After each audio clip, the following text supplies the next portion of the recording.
Bonjour. Alors, aujourd'hui, on va faire l'expression d'opposition. Alors, comme toujours, il y a un schéma et il y a des exemples. On va voir les exemples. Mais avant tout cela, il faut comprendre qu'est-ce que ça veut dire l'expression d'opposition. Si je dis opposition, je vais dire un constat d'une différence ou bien une contradiction. Je vais vous dire un rapport de choses qui sont opposées et qui ne peuvent pas coexister ensemble sans se nuire. Alors, c'est l'opposition. Je vais vous simplifier la chose.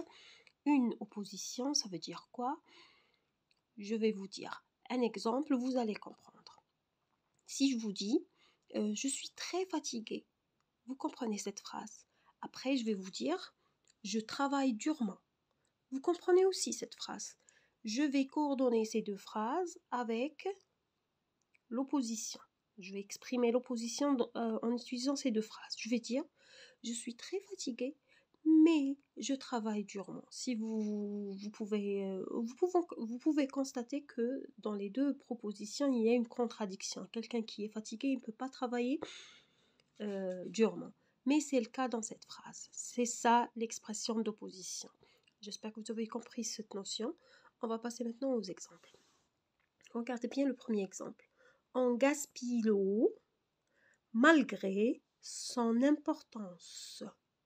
On gaspille l'eau malgré son importance. Si vous remarquez dans cette phrase, c'est une phrase simple avec un seul verbe. Alors, on va exprimer l'expression d'opposition avec une phrase simple. Comme toujours, on a une phrase simple et on a une phrase complexe. Alors, dans une phrase simple, on peut exprimer l'opposition en utilisant malgré plus un non. En dépit de plus infinitif. On va voir. Malgré plus non. Un non ou bien infinitif, les deux. On va voir. On gaspille l'eau malgré son importance. Regardez bien, son importance, c'est un non. D'accord? Alors, on gaspille l'eau malgré son importance. Cette partie-là, on l'appelle un groupe prépositionnel d'opposition. D'accord? Alors, cette partie est un groupe prépositionnel d'opposition, malgré son importance. D'accord? Si je vais utiliser en dépit de, je vais dire, écoutez bien, je vais substituer malgré par en dépit de. En gaspille l'eau, en dépit de son importance. C'est bon? Et maintenant, on va voir le deuxième. Et là, c'est la phrase complexe avec la coordination. Regardez bien. L'eau est très importante. Or, on la gaspille. D'accord? Ce sont deux propositions indépendantes. Normalement, c'est l'eau est très importante. Vous comprenez cette phrase? Si je dis on gaspille l'eau, vous comprenez la phrase. Là, on a utilisé le L pour éviter la répétition. Alors là, on a coordonné ces deux propositions en utilisant un coordonnant qui est or. Alors, je peux exprimer l'opposition en utilisant or, cependant, mais, toutefois. Or, cependant, mais et toutefois. Regardez bien, l'eau est très importante, mais on la gaspille. L'eau est très importante, toutefois on la gaspille. L'eau est très importante, cependant on la gaspille. Cette partie-là, on l'appelle quoi? Une proposition coordonnée d'opposition. D'accord? Troisième exemple, regardez bien, là c'est dans la phrase complexe. D'accord? La subordination. Alors, on va voir la subordination. Et dans la subordination, il y a deux cas. Le premier cas, regardez le premier exemple. Il a attrapé le virus bien qu'il soit un sportif. Il a attrapé le virus bien qu'il soit un sportif. Regardez bien, c'est une phrase complexe avec deux verbes. Remarquez ici le deuxième verbe, celui de la proposition subordonnée, il est au subjonctif. Alors, et après, on va voir les temps et on va comprendre qu'est-ce que c'est le subjonctif. Il a attrapé le virus bien qu'il soit un sportif. On a utilisé ici un subordonné qui est bien que. Regardez bien, il faut faire la différence entre bien que et si bien que. Bien que ici, c'est un subordonnant d'opposition. Si bien que, on l'a utilisé dans l'expression de la conséquence. Alors s'il vous plaît, faites la différence entre les deux, bien que on l'utilise dans l'opposition. Alors, il a attrapé le virus bien qu'il soit un sportif. Regardez bien cette proposition qui est la proposition subordonnée. Rappelez-vous, ça c'est la proposition principale et ça c'est la proposition subordonnée. On va ajouter proposition subordonnée de quoi?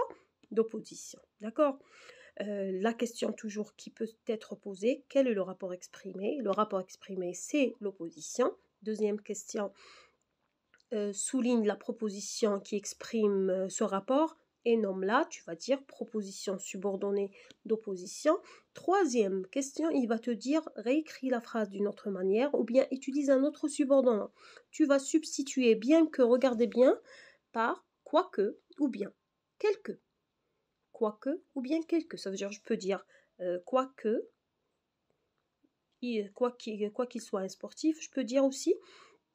Alors, et j'ai oublié, on peut aussi utiliser bien que, quelque et quoique au début de la phrase, comme on peut les utiliser au milieu de la phrase. Je peux dire, bien qu'il soit un sportif, il a attrapé le virus. Et c'est juste aussi. Il faut toujours se dire que après le subordonnant, la proposition qui vient après le subordonnant, c'est la proposition subordonnée d'opposition. Et toujours, après bien que, quoique, quelque, il y a toujours quoi? Le subjonctif. Faites attention. Et on a le deuxième cas en utilisant même si, alors que et tandis que. Et là, on n'a pas le subjonctif, on a l'indicatif. D'accord? Il a attrapé le virus même s'il est un sportif. Regardez bien. Même s'il est un sportif. Et il y a une différence. Soit et. Là, quand j'ai fait même si, j'ai utilisé et.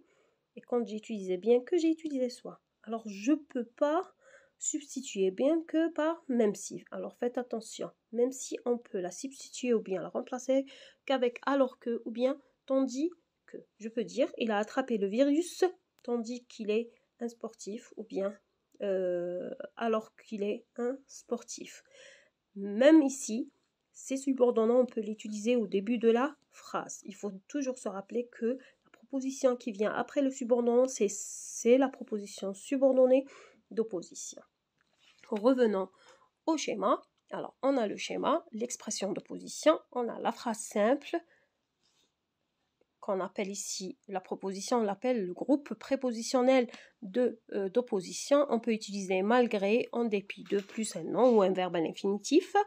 Et la phrase complexe, on utilise la coordination avec or, cependant, mais, toutefois.